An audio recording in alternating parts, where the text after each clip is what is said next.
नमस्कार, मी श्रीकांत उमरीकर. आपण पाहतात अनलायझर. लाईक करा, शेअर करा, सबस्क्राईब करा. आज एक थोडासा वेगळा विषय माझ्या 1800व्या वसंत वाणीच्या निमित्ताने समोर आला आणि त्यामुळं तो ठेवतोय. यापूर्वीची सुद्धा वसंत वाणी वारकरी संप्रदायातले मुस्लिम संत शेख मोहम्मद यांच्या समाधीवरती अर्पण केलेली होती. श्रीगोंद्याला ती समाधी आहे. आणि आता 1800वी वसंत वाणी शहामुनी नावाचे जे संत होते, हे महानुभाव होते. हे मूळचे मुस्लिम. हे महानुभाव त्यांनी संप्रदाय स्वीकारला. सिद्धांत बोध नावाचा ग्रंथ त्यांनी लिहिला. त्या ग्रंथाचं पारायण चातुर्मासात महानुभाव पंथीय करतात. आणि त्यांची समाधी, आता समाधी हा शब्द वापरल्याच्या नंतर महानुभाव सांप्रदायिक त्याला आक्षेप घेतात, कारण की समाधी ही संकल्पनाच त्यांच्याकडे नाही. पण ते मुस्लिम असल्यामुळे त्यांचे प्रत्यक्ष वारस किंवा तेव्हाचे त्यांचे असलेले भक्त होते, यांनी त्यांची एक समाधी म्हणजे त्यांची एक कबर, मजार, दर्गा, आता ही शब्द असे आहेत, त्याला काय म्हणावं ही अडचणीची बाब आहे. जालना जिल्ह्यामध्ये अंबड तालुक्यात गोदावरी नदीच्या काठावरती शहागड आहे आणि त्या शहागडमध्ये एक प्राचीन किल्ला आहे. त्या किल्ल्याचा बऱ्यापैकी एक दरवाजाचा काही भाग शाबूत आहे. मी तुम्हाला त्याचा फोटो दाखवतो. किल्ल्याची एक काही तटबंदी नदीच्या बाजूनं ती शाबूत आहे. बराचसा भाग पडलेला आहे. आता ह्याच्यातला वाद असा आहे की महानुभाव सांप्रदायिक हे प्रत्यक्ष समाधी मानत नसल्यामुळे ते ह्याला समाधी म्हणत नाहीत किंवा हा शब्द वापरलेला त्यांना चालत नाही. इस्लामचे जे अनुयायी आहेत त्यांना मुळात दर्गे, मकबरे, मजारी हेच मंजूर नाही. म्हणजे हे जे सगळं सुफी आपल्याकडे चालतं हे सगळं कट्टरपंथी इस्लामला मंजूर नाही. आणि सनातन हिंदूची तर परंपरा अशी आहे की त्यांनी सगळ्यांचा स्वीकार केलेला आहे. त्याच्यामुळे महानुभाव पंथीय असलेले शहामुनी हे सुद्धा आम्हाला आमच्याच एकूण सगळ्या परंपरेचा भाग वाटतात. आज त्याच्यातली वाईट गोष्ट अशी आहे, मी तुम्हाला त्या समाधीचे फोटोही दाखवतो, की त्या ज्या ठिकाणी त्यांना दफन केल्या गेलेलं आहे आणि त्या ठिकाणी ती समाधी बांधलेली आहे. मागच्या त्याच्यातल्या त्या भिंतीवरती एक चेहरा, नाक, डोळे आणि असं काढले, जसं आपल्याकडे बऱ्याच ठिकाणी खंडोबाचा दगड असतो त्याला नाक, डोळे काढलेले असतात, त्या पद्धती. प्रत्यक्षमध्ये इस्लामला हे मंजूर नाही, महानुभाव संप्रदायांना मंजूर नाही. अशा वेळी अडचण अशी होऊन बसती की ह्या स्थानाची उपेक्षा सगळ्या अर्थाने करतात. ह्याच्यामधला एक धार्मिक सुद्धा मुद्दा मी थोडासा बाजूला ठेवतो. माझा या निमित्तानं मुद्दा आहे की ती एक ऐतिहासिक वास्तू आहे. त्यांच्यावरती एक फार सविस्तर मी पोस्ट फेसबुकवरती टाकलेली आहे. तुम्ही ती आवर्जून पहा.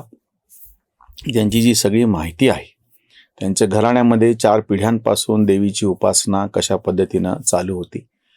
आधी महानुभाव संप्रदायाचा त्यांनी स्वीकार केला. इस्लामचा स्वीकार केल्याच्या नंतर त्यांच्या घराण्यामध्ये यांनी स्वतः महानुभाव पंथीयाचं सगळी उपासना आणि ते सुरू केले. ह्या सगळ्यातून त्यांनी ज्या पद्धतीनं मांडणी केलेली आहे ते सगळं लिहून ठेवलेलं आहे. तो ग्रंथ लिखित स्वरूपामध्ये उपलब्ध आहे. आता अडचण अशी होती की जेव्हा असा सगळा काही एखादा ऐतिहासिक पुरावा असतो प्रत्यक्षामध्ये समोर, त्याचे काही संदर्भ असतात, ते आपण असे मिटवू शकत नाही किंवा ते अमान्य करू शकत नाही. या सगळ्यातली अडचण काय होऊन बसती मी तुम्हाला सांगतो.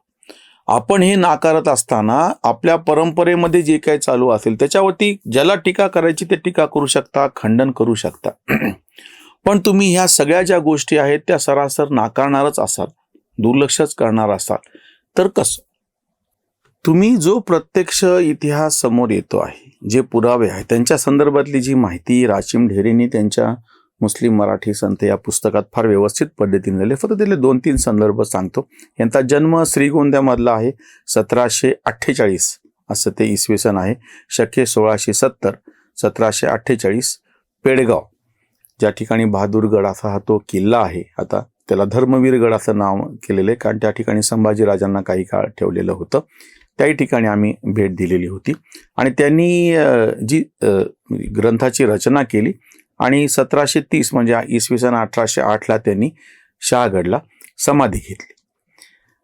आता त्यांनी जी स्वतः प्रत्यक्ष रचना केलेली आहे ती मी तुमच्या समोर ठेवतो. वादाचा विषय कुठे असतो आणि तो स्वतः ती व्यक्ती, ते संत महात्मे काय बोलतायत? नव्हे यातीचा ब्राह्मण क्षत्रिय वैश्य नोहे जाण, क्षुद्रा परिस हीन वर्ण, अविंध वंशी जन्मलो. ज्याचा शास्त्र मार्ग उफराटा, म्हणती महाराष्ट्र धर्म खोटा. शिवालये मूर्ती भंगिती हाटा, देशद्रोही हिंसाचारी. जयाच्या सणाच्या दिवशी, वदिता गो उल्हास मानसी. वेदशास्त्र पुराणासी, हेळसती उद्धट. ऐसे खाणीत जन्मलो, श्रीकृष्ण भक्तीसी लागलो. तुम्हा संतांचे पदरी पडलो, अंगीकारावे उचित.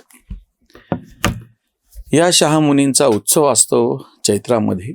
त्यांचे वंशज जे आहेत अजूनही ते महानुभाव पंथीय गुरु करतात. ते शाकाहारी आहेत. ते चातुर्मासामध्ये ते व्रत पाळतात. आता हा जो सगळा इतिहास आपल्या समोर येतो, मी ती उसंतवाणी जी आज अर्पण केली आणि ती वाचल्याच्या नंतर महानुभाव पंथीयांनी काही जणांनी आक्षेप घेतला की तुम्ही समाधी हा शब्द कसा वापरता. माझ्यापुढे दुसरा काही पर्याय नाही, कारण की त्यांनी समाधी घेतली असं प्रत्यक्ष त्याचा संदर्भ राचिम ढेरे यांनी पुस्तकात घेतलेला आहे. पण त्यांना असं म्हणायचं नसेल तर मी दिलगिरी व्यक्त करतो. आपण समाधी नाही म्हणायचं, त्याला स्मृतिस्थान म्हणूयात, किंवा आता त्याला शब्द काय वापरायचा हा गोंधळाचा भाग आहे. शेख महम्मदांच्या बाबतीमध्ये जसं मी तुम्हाला सांगितलं, किंवा दुसरं मी तुम्हाला एक उदाहरण सांगतो. यापूर्वी पण मी त्यांना उसंतवाणी अर्पण केलेली आहे.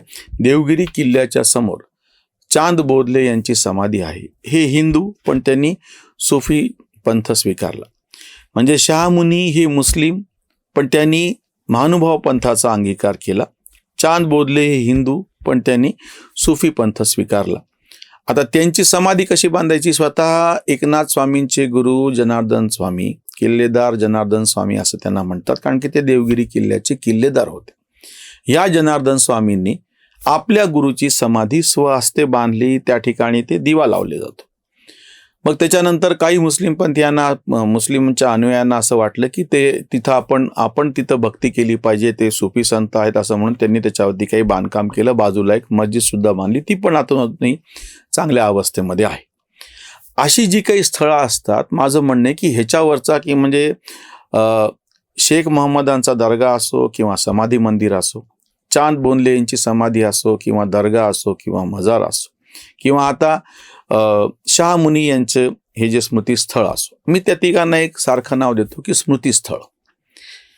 ह्याच्याकडे फक्त धार्मिक दृष्टीने न पाहता तेव्हाच्या समाज चालीरीती, आणि मला आश्चर्य एका गोष्टीचं वाटतं, या सगळ्यांनी त्यांची जी काही ओळख आहे ती मिटवलेली नाही. म्हणजे शेख महम्मद सांगतायत की मी शेख महम्मद अविंद, त्याचे हृदयी गोविंद, आणि मी कशा पद्धतीनं वारकरी संप्रदाय आणि बाकीच्या ह्याच्यामध्ये योगदुर्ग नावाचा त्यांचा सुद्धा असाच पद्धतीचा ग्रंथ आहे. म्हणजे ह्या सगळ्यांनी लिहून ठेवलेलं आहे. चांद बोधलेंच्या संदर्भामध्ये